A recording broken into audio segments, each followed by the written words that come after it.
오늘 이 자리에 참석하신 여러분 모두에게 하나님의 큰 은혜가 가득하시기를 주님의 이름으로 간절히 축원합니다.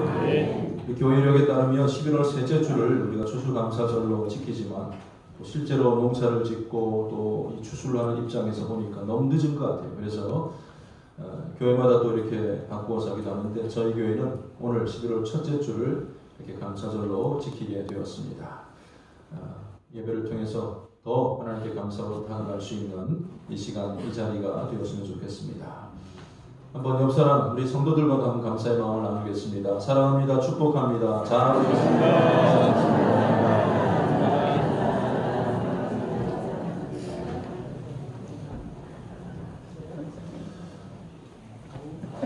요즘 때를 가르쳐서 뭘 해도 안 되는 그런 시기를 살아갑니다.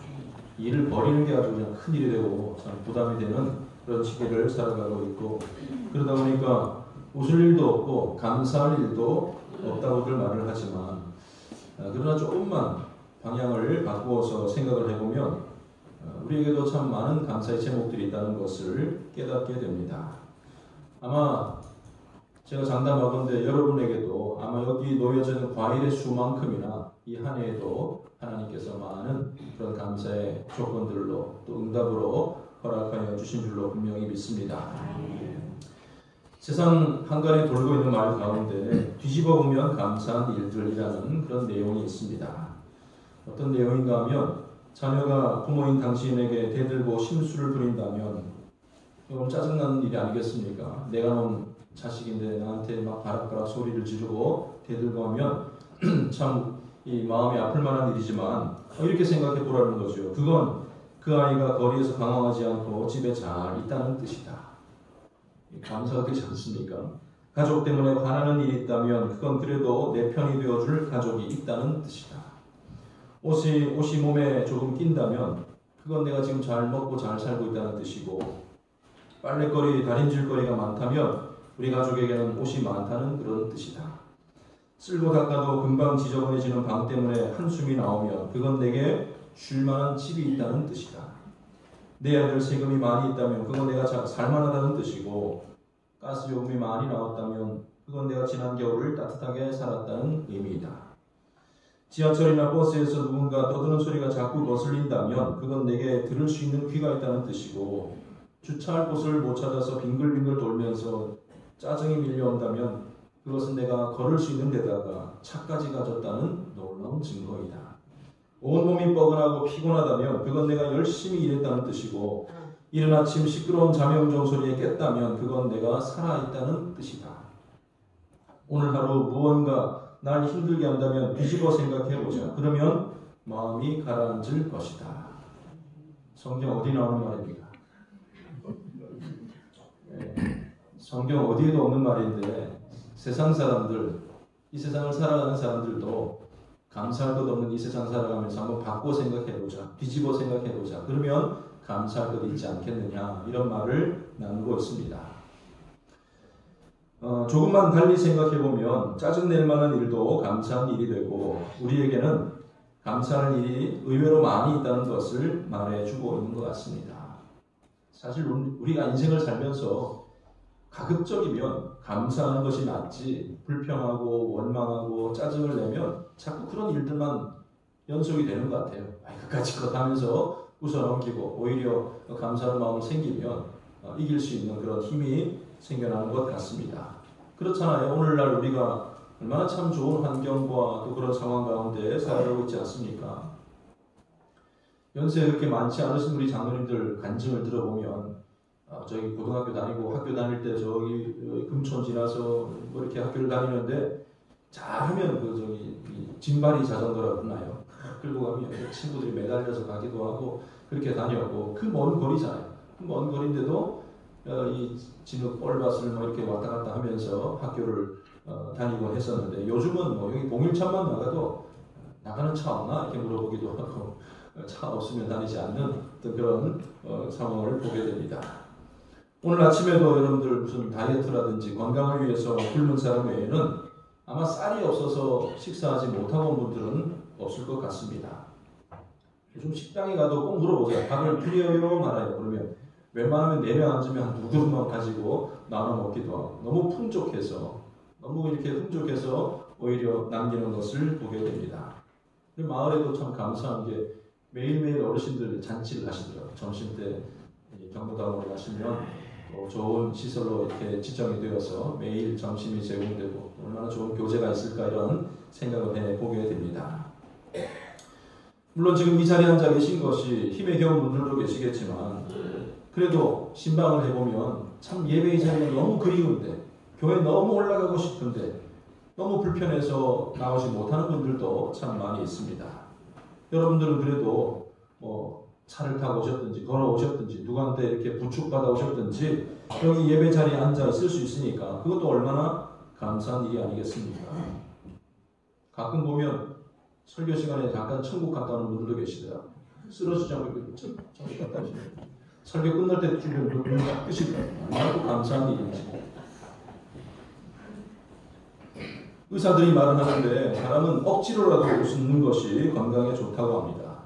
그냥 피식피식 웃는 거 말고 박장대소 손바닥을 치면서 하하하 웃으면 1분만 그렇게 웃어도 얼굴 근육 80개를 포함한 650개의 근육이 움직이고 206개의 뼈가 움직이면서 이 에어로빅 5분 동안 열심히 하는 것과 같은 그런 칼로리가 소모된다고 합니다.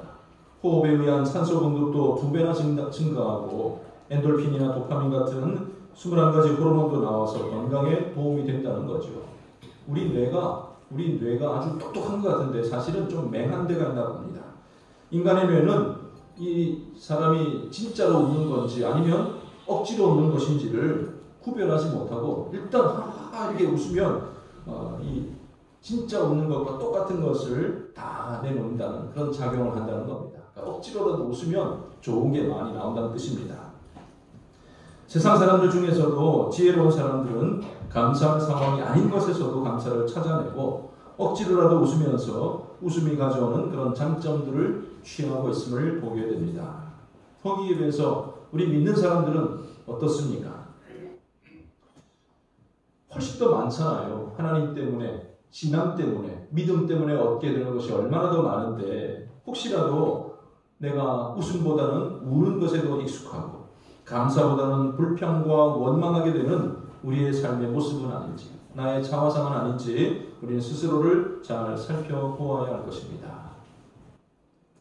마음에는 감사가 가득할지라도 이 한국 기독교인들만의 특징이라고 볼 수가 있는데 성도들끼리 모여서 막 웃고 즐기고 떠들고 막 이렇게 막 하하하 웃다가도 자 한번 기도합시다 그러면 어떻게 됩니까? 표정들이 웃음이 싹 없어지고 내천자를 그리면서 그냥 우는 사람 울상이 되고 막 워낙 우리가 한마음 민족이라 그런지 기도만 하면 다 울려고 그래. 한번 여러분들 질문하고 싶은데 혹시 웃으면서 기도해 보신 적 있습니까? 웃으면서 해보신 적 있어요? 그건 뭐 이렇게 경건하지 않고 뭐 좀 이상한 행동입니까? 실상한 사람입니까? 아니 하나님 앞에 우리가 울면서 간절히 기도했다면 하나님께 웃으면서 우리의 마음을 표현할 수는 없는 것입니까? 감사할 것이 없는 것에서도 감사를 찾아내는 사람들도 있는데 우리에게는 감사할 조건들이 얼마나 많이 있는지 모릅니다. 감사할 것이 있음에도 감사할 줄 모르는 것은 잘못된 일이요. 성경은 그것을 죄라고 이렇게 규정짓고 있습니다. 디모데후서 3장에 보면 말세의 증상들, 말세의 징조들을 말하면서 말세에 고통하는 때가 이를 때에 나타나는 그런 현상들 가운데 한 가지가 바로 감사하지 않는다. 감사하지 않는다. 감사할 만한 조건이 있고 감사할 것들을 은혜를 받았는데도 감사하지 않는 거예요. 그러니까 거기서 파생되는 일들이 계속 나옵니다. 감사하지 않으니까 원통함을 풀지 않습니다. 사람이 점점 사나워진다고 그랬습니다. 선한 것을 좋아하지도 않는다고 말을 합니다.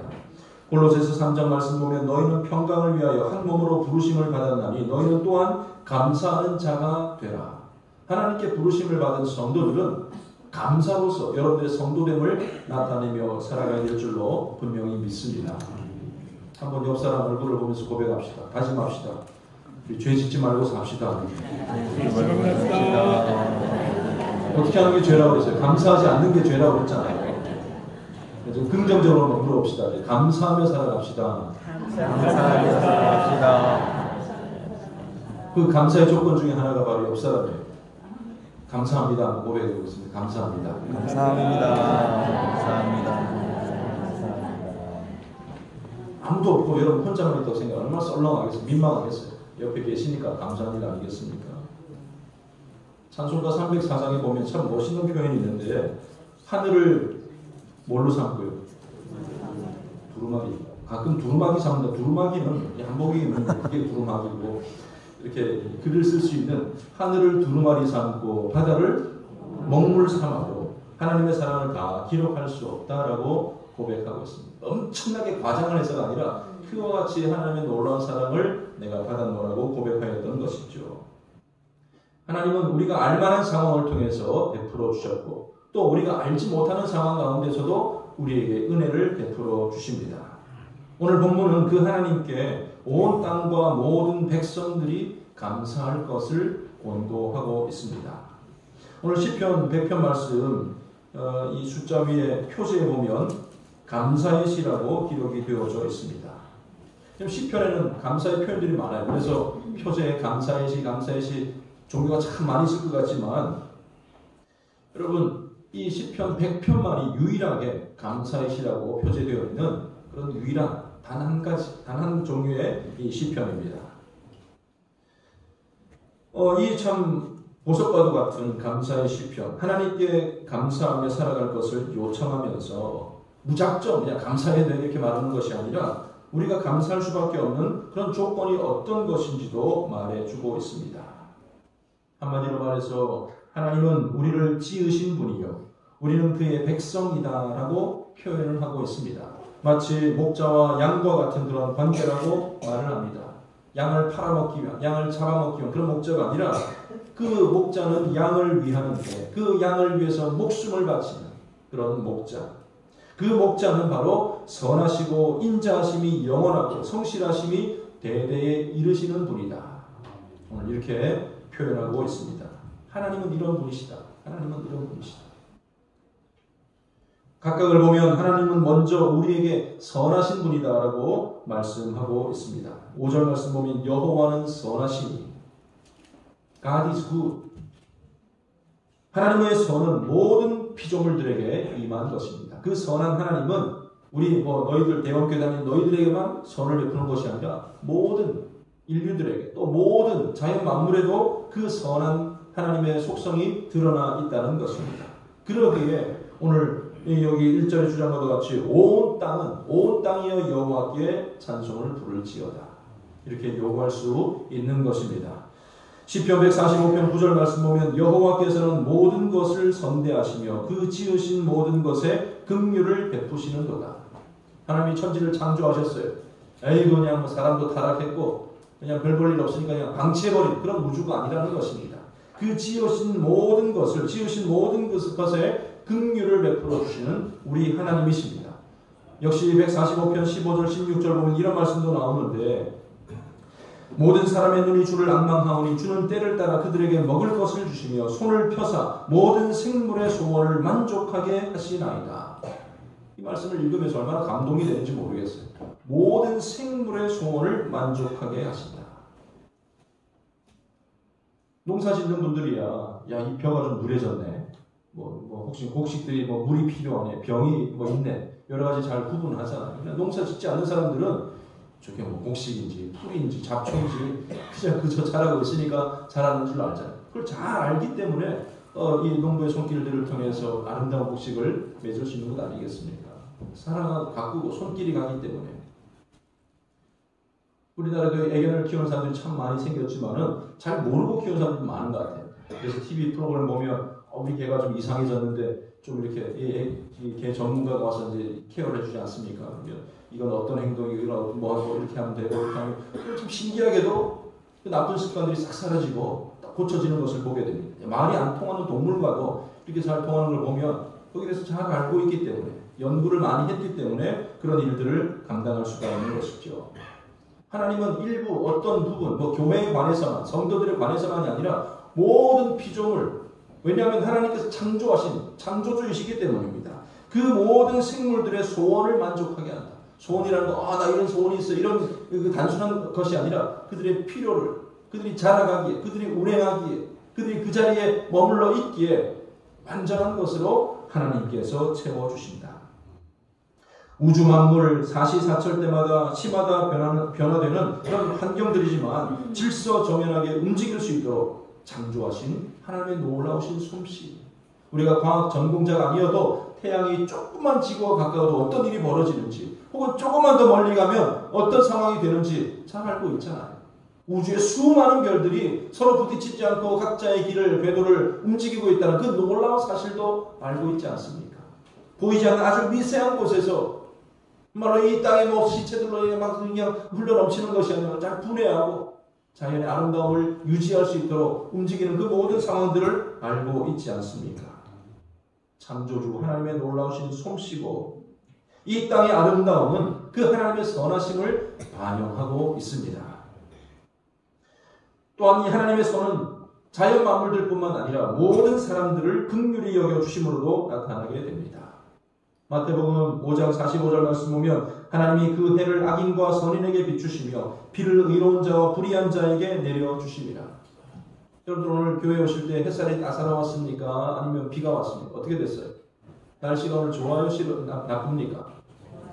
그런데 믿는 사람들은 교회 가니까 날씨 햇빛 쫙 쬐어주고 불신자들은 막 번개가 치고 막 비가 내리고 이런 일을 보셨어요?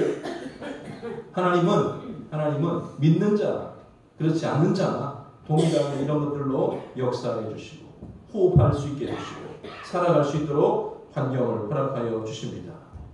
물론 때가 있죠. 최후의 심판이 있기 전까지 모든 이들에게 긍휼을 베풀어 주십니다. 죄악 가운데서 벗어나야 될 그 어떤 그런 과정이 분명히 필요하겠지만 역시 예수님을 모르는 사람들도 가정을 이루고 삶의 보람을 느끼고 만족을 느끼고 살아갈 수 있도록 허락해 주셨어요. 일반 은총을 통하여서 의식주를 해결해 나가고 문화생활과 행복을 느끼며 살아갈 수 있도록 해 주셨다는 것입니다. 물론 하나님의 자녀들에게만 베풀어 주시는 선도 있습니다. 구원받은 하나님의 백성들, 예수 그리스도를 믿는 모든 자들에게는 하나님의 더 특별한 은총이 임하게 되는 것인데 전능하신 하나님께 아뢰일 수 있는 특권을 주셨어요. 기도할 수 있고 나와서 예배할 수 있고 하나님께서는 그들에게 인도하시고 동행하여 주시고 상급을 예비하여 주시고 저 천국으로 들여보내 주실 줄로 분명히 믿습니다. 이러한 특권을 우리가 이미 받았다는 것이고 하나님은 선하시기에 자연 만물들과 모든 사람들과 당신의 자녀들에게 이와 같은 선을 허락해 주신 줄로 믿습니다. 두 번째로 하나님은 인자하신 분이시다. 이렇게 그의 인자하심이 영원하다라고 표현하고 있습니다. 인자라는 것은 뭐 자비 이런 걸 떠올리겠지 모르겠지만 영어로 번역된 걸 보니까 love라고 되어 있습니다. 하나님은 사랑이시다라는 뜻이죠. 하나님의 그 사랑은 창조에서부터 비롯되었습니다. 선하신 뜻대로 모든 것을 지으시고 보시기에 좋게 창조하셨습니다. 그리고 창조의 그 사람을 지으셨습니다. 또한 하나님의 사랑은 십자가에서 완성이 되었습니다. 죄로 인해서 구제받을 수 없는 인간들을 위하여서 독생자를 보내주시고 우리를 대신하여서 모진 고통과 고난을 받으면서 십자가에서 그 피를 흘려주셨다는 것입니다. 그리고 하나님의 사랑은 마지막 때까지 지속될 것입니다. 심판의 시간이 사실 의인들에게는 두려운 상황이 아닙니다. 계시록을 읽고 종말에 대한 얘기를 들으면서 성도들조차도 두려워 떨 때가 있습니다. 아이고 그 무서운 날 내가 하나님 앞에 가서 막 그냥 직구한다고 했는데 내가 잘못한 거 다 그냥 술술술 외게된 지옥 하나 가니까 막 그냥 심판에 대해서 막연히 두려워하고 이렇게 하는 경우들이 있는데 그래 우리가 연약함이 있고 죄악된 면들이 있고 실수하는 면들이 있지만 구속함을 입은 하나님의 백성들은 우리를 용서해 주신다는 사실을 잊지 마시고 하나님께서 그것을 기억하시는 것이 아니라 받기 이전에 어떤 죄악된 모습을 기억하시는 것이 아니라 우리가 주님 앞에 신실하게 행동하고 우리를 위로하여 주시고 상급으로 예비하여 주시고 칭찬받는 그런 잔치로 우리에게 허락해 주실 줄로 믿습니다. 아이 그럼 내가 양심이 있는데 누가 보면 양심 있는 한 사람이 있었어요. 내가 아버지 재산 다 말아먹고 나갔다 돌아오는데 무슨 양심으로 무슨 별 면목이 있다고 아버지의 아들이라고 내가 일컬음을 받을겠냐. 아버지 집에 가서 밥이나 얻어먹는 품꾼의 하나로 종으로 나를 여겨달라고 했지만 아버지는 어떻게 합니까? 아니다. 너는 내 아들이다. 씻겨주고 가락지를 끼워주고 아들의 지위를 허락해 주셨다는 그것을 보게 됩니다. 하나님의 사랑, 그 귀한 사랑이 오늘 저와 여러분들에게도 유효하게 될 줄로 분명히 믿습니다. 또 하나님은 그 성실하심이 대대에 이른다라고 말씀하십니다. 하나님은 성실하신 분입니다. 성실하신. 야, 그 사람 참 성실하더라 그러면 어떤 뜻이에요? 일도 잘하고 뭐 그냥 그런 뜻이겠지만 여기 말하는 것은, 여기 성실이라는 것은 조금 다른 개념인데, 우리에게 믿음을 요구하시는 하나님께서는 우리에게도 믿을만하게 믿음으로 행하신다는 그런 뜻입니다. 주의 성실하심을 한마디로 표현하자면 뭐 부실하다라는 뜻이 아니라 믿음직한 하나님, 믿부신 하나님, 이렇게 이해를 하면 될 것 같습니다. 우리를 결코 버리지 아니하시고 좋을 때는 뭐 좋아해 주시다, 내가 잘할 때는 헌신하고 봉사할 때는 잘 대해 주시다가 뭐 그렇지 않을 때는 내가 실패하고 좌절할 때는 떠나버리는 그런 분이 아니라 끝까지 믿음직한 동행하여 주시고 인도해 주시는 분이 바로 우리 하나님이십니다. 아무리 가까운 가족도 죽음의 이별 앞에서는 동행할 수가 없습니다. 뭐 그냥 막 따라갈 것 같이 막 이렇게 막 딸들 뭐 여자분들 보면 가관 예배 드릴 때 막 들어가려고 그래요. 근데 들어가지는 않더라고. 해도 그냥 들어가지는 않고 밖에서 거리가 있잖아요. 갈 수 없는 자리가 있는 거예요. 그러나 우리 하나님께서는 우리가 어떤 상황에 있든지 우리와 함께 하십니다. 내가 겪는 어려움의 그 순간, 그 자리에도 동행하여 주시는 분이 성실하신 하나님이십니다. 그래서 그것을 경험했던 다윗은 이렇게 노래합니다. 내가 사망의 음침한 골짜기로 다닐지라도 해를 두려워하지 않을 것은 주께서 나와 함께 하심이라. 주의 지팡이와 막대기가 나를 안위하시나이다. 얼마나 두려워요. 뭐 골리앗 앞에 싸우는 것보다 더 두려웠던 것은 한 나라의 왕이 자기 모든 백성들을 동원해서 다윗 한 사람을 죽이려고 옥죄어 올 때 얼마나 두려운 상황이겠습니까? 그러나 그 순간에도 하나님이 나와 함께 하셨다. 그는 그렇게 고백하고 있는 것입니다. 하나님은 다윗 한 사람뿐만 아니라 이스라엘 백성들과도 동행하여 주셨는데, 신명기 8장 4절 말씀 보니까 이 40년 동안에 내 의복이 헤어지지 아니하였고 내 발이 불트지 아니하였느니라.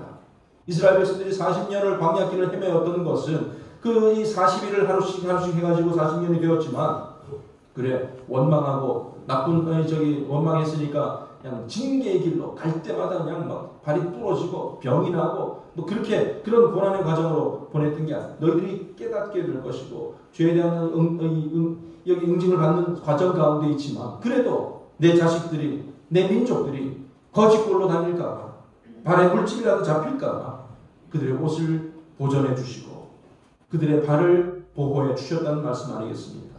하나님 이런 분이십니다. 하나님이 내 곁에 계신 것만으로 우리는 감사하지 않을 수가 없는 것입니다. 여러분들이 세 가지를 말씀드렸는데, 하나님이니까, 그러면 여러분 혹시 신랑이나 혹은 뭐 이 아내 되는 분이 결혼을 했는데 딴짓하지도 않고 끝까지 나만을 바라보며 진실하게 행동하며, 거기에다가 뭐 그냥 아유 귀찮은 게 아니라 그냥 때마다 사랑한다고 고백하고 필요한 걸 공급해주고 선물도 주고 사랑하는 만큼 행동하고 모든 것을 아낌없이 준다고 생각을 해보시기 바랍니다. 거기에서 무슨 불평이 있겠습니까? 행복하지 않을 사람이 없을 겁니다. 하나님이 바로 우리에게 그런 분이라는 말씀입니다. 그래서 그것을 잘 경험했던 하박국 선지자는 이렇게 고백합니다. 하박국 3장 17절 이하에 보면, 비록 무화과나무가 무성하지 못하며 포도나무에 열매가 없으며 감람나무에 소출이 없으며 밭에 먹을 것이 없으며 우리의 양이 없으며 외양간에 소가 없을지라도, 몇 가지가 없는 거예요. 이렇게 말하는 건 다 없다는 거예요. 내가 아무것도 없고 그냥 빈털터리가 된다 할지라도 그는 고백합니다. 나는 여호와로 말미암아 즐거워하며 나의 구원의 하나님으로 말미암아 기뻐하리로다. 선하신 하나님, 사랑의 하나님, 성실하신 하나님이 나와 함께 하시기 때문에 그 어떤 다른 조건들, 세상 사람들이 말하는 감사의 조건이 없어도 하나님만으로 인하여 나는 감사하고 기뻐하노라. 오늘 저와 여러분들이 고백이 될 수 있기를 주님의 이름으로 간절히 축원합니다. 하나님이 나에게 어떻게 행하셨고 어떤 분이신가를 아신다면 우리는 이제는 하나님께 감사하며 살아야 되지 않겠습니까? 감사하는 자가 해야 될 행동들에 대해서도 오늘 말씀에 나와 있는데, 온 땅이여 여호와께 1절 보면 즐거운 찬송을 불러야 한다. 즐거운 찬송을 부를지어다. 이거 뭐 노래를 잘 부르고 말고 뭐 찬양대로 하고 말고 이런 뜻이 아닙니다. 우리는 항상 성도는 찬송하는 사람이 되어야 할 것입니다. 하나님께 나아갈 때 노래하면서 나아가라고 말씀하십니다. 하나님을 향한 우리의 태도가 이럴 수 있기를 바랍니다. 이거 뭐냐, 뭐 일주일에 왜 이렇게 빨리 돌아오냐, 예배 시간이 뭐 이렇게 자주 돌아오냐, 억지로 그냥 멱살 잡히고 어디 붙잡혀서 질질 끌려 나오는 것처럼 교회를 올 것이 아니라, 여러분들 사랑하는 사람 데이트하러 나갈 때 어떻게 나갑니까? 아이고 또 만나줘야 되냐? 또 돈 들어가겠네? 그러면 자격이 없는 거죠. 내가 또 만나러 간다, 그녀를 만나러 간다, 뭐 누구를 만나러 가면서 콧노래가 막 나오고 신나게 나가는 건 아니겠습니까? 우리를 구속하신, 우리에게 길이 되시고 진리가 되시고 생명이 되신 우리 주님 하나님이시기 때문에 우리를 사랑하시는 분이, 그 사랑하는 하나님께 나아가면서 우리는 노래할 수밖에 없는 것이지요. 항상 하나님을 노래하며 찬양하는 저와 여러분들이 다 되시기를 바랍니다. 또한 하나님께 감사하는 사람은 하나님을 위해 헌신하는 사람입니다. 2절 보니까 기쁨으로 여호와를 섬기며 라고 되어 있지 않습니까? 기쁨으로 하나님 앞에 헌신합니다. 헌신이라는 것은, 야 내가 너 사랑해줬지, 너 구원해줬지, 그러니까 갚어, 일 좀 해, 이런 어떤 무슨 우리가 얽혀있는, 하나님께 꼬여있는 그런 굴레가 아니라는 것이죠. 하나님의 사랑에 대한 자발적인 감사의 표현이 바로 우리의 헌신이 되어야 할 것입니다. 그래서 그러잖아요. 여러분들 앞에서 막 연습도 하고 오후 예배 끝나고 막 5시, 6시까지 막 계속 연습하고 그러는데 얼마를 줍니까, 교회에서? 얼마 받고 일하시는 거예요? 돈 안 받아요? 놀라운 일이잖아요. 자기 시간을 들이고 그냥 좀 피곤하기도 하고 힘든데도 하나님께 감사하는 마음으로 헌신하는 거예요. 교사들 봐요. 교사들 얼마나 아이들이 말 잘 들을 것 같아요? 뭐라고 얘기하면 예, 말씀대로 살아야죠. 이런 학생들은 아무도 없어요. 딴짓하고 막 그냥 아무리 막 얘기를 해도 그냥 못 알아듣고 딴 얘기하고. 그래도 하나님을 사랑하는 마음, 감사하는 마음으로 교사로서의 자리를 하고 있는 것 아니겠습니까?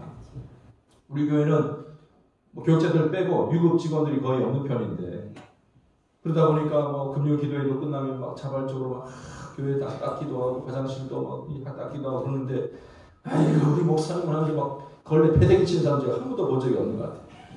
화장실 청소밖에 하면서도 그냥 언제나 찬양 소리가 들리고 하는 걸 보면, 참 하나님께 감사하는 마음 가지고 계시는 분이구나. 그러니까 저렇게 자기 집에 것도 잘 안 하려고 그러는데 교회에 와서 이렇게 하고 하는 걸 보면 얼마나 참 귀하신 분들인가, 이런 생각을 해보게 됩니다.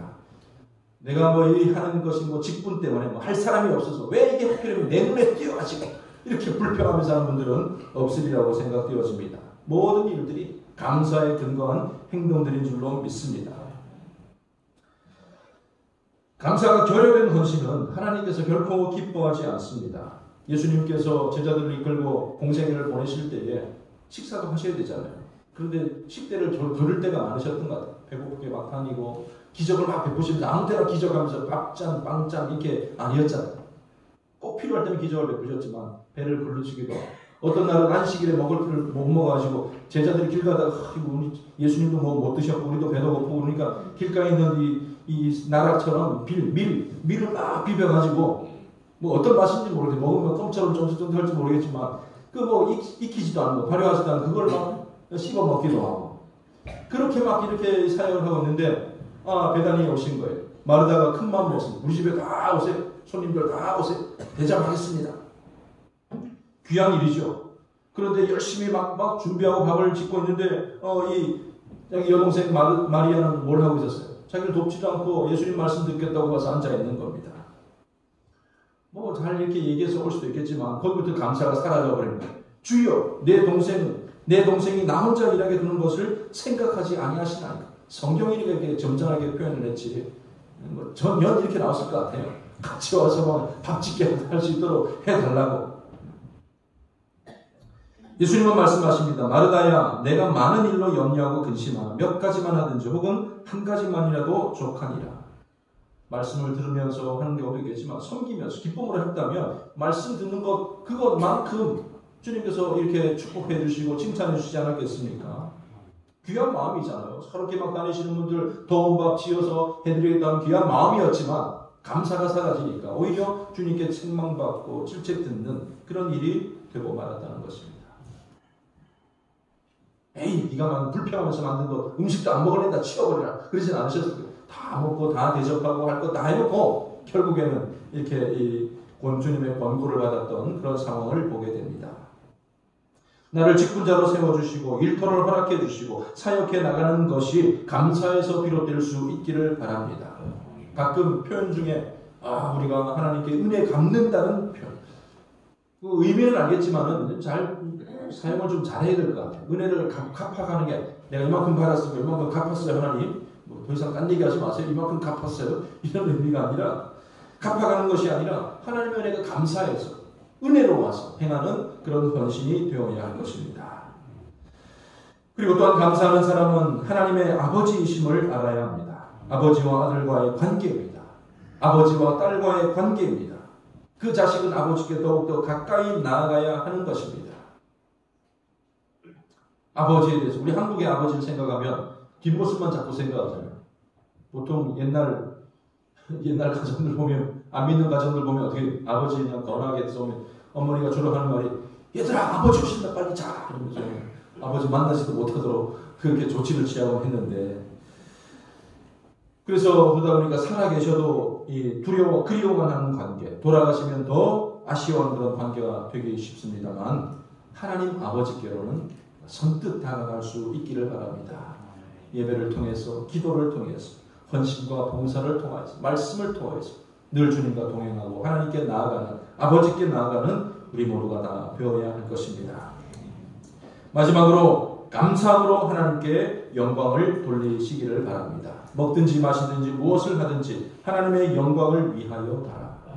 본문 4절 말씀 우리가 요절로 잘 알고 있는 말씀인데 감사함으로 그의 문에 들어가며 찬송함으로 그의 궁정에 들어가서 그에게 감사하며 그의 이름을 송축할지어다. 문이나 궁정은 성전을 뜻하는 말입니다. 우리가 저의 주의 전을 출입할 때마다 감사함으로 찬송함으로 하라는 말입니다. 하나님께 감사를 돌리며 그의 이름을 송축하는 삶이 되어야 할 줄로 분명히 믿습니다. 이 감사라는 것은 절기 때만 하는 게 아니에요. 추수감사절, 맥주감사절 2번 있으면 그때만 감사하는 게 아닙니다. 모든 예배를 통해서 삶의 모든 모습들을 통하여서 감사하며 살아가는 우리 모두가 다 되어야 할 것입니다. 그리고 이 일은 우리뿐만 아니라 모두에게 퍼져나가야 될 것인데 1절 말씀 온 땅이 함께 해야 될 일입니다. 이 땅의 모든 교인들이, 교회들이, 전 세계 모든 성도들이 그리고 모든 인류가 동참해야 될 일입니다. 즐거운 찬송으로 하나님께 영광 돌리기 위하여서 마음을 합하고 하나님을 알리고 복음을 증거하는 그 사명도 함께 감당해야 할 것입니다. 사랑하는 성도 여러분, 오늘 감사절을 맞이하여서 감사와 찬송으로 하나님께 함께 영광 돌릴 수 있기를 바랍니다. 5절의 말씀 여호와는 선하시니 그의 인자하심이 영원하고 그의 성실하심이 대대에 이르리로다. 우리 하나님은 이런 분이십니다. 이 하나님께 온전한 마음으로 감사하며 살아갈 수 있는 우리 모든 성도님들의 삶이 다 되시기를 주님의 이름으로 간절히 축원합니다. 기도하겠습니다. 하나님 아버지 은혜를 감사드립니다. 선하신 하나님, 사랑의 하나님,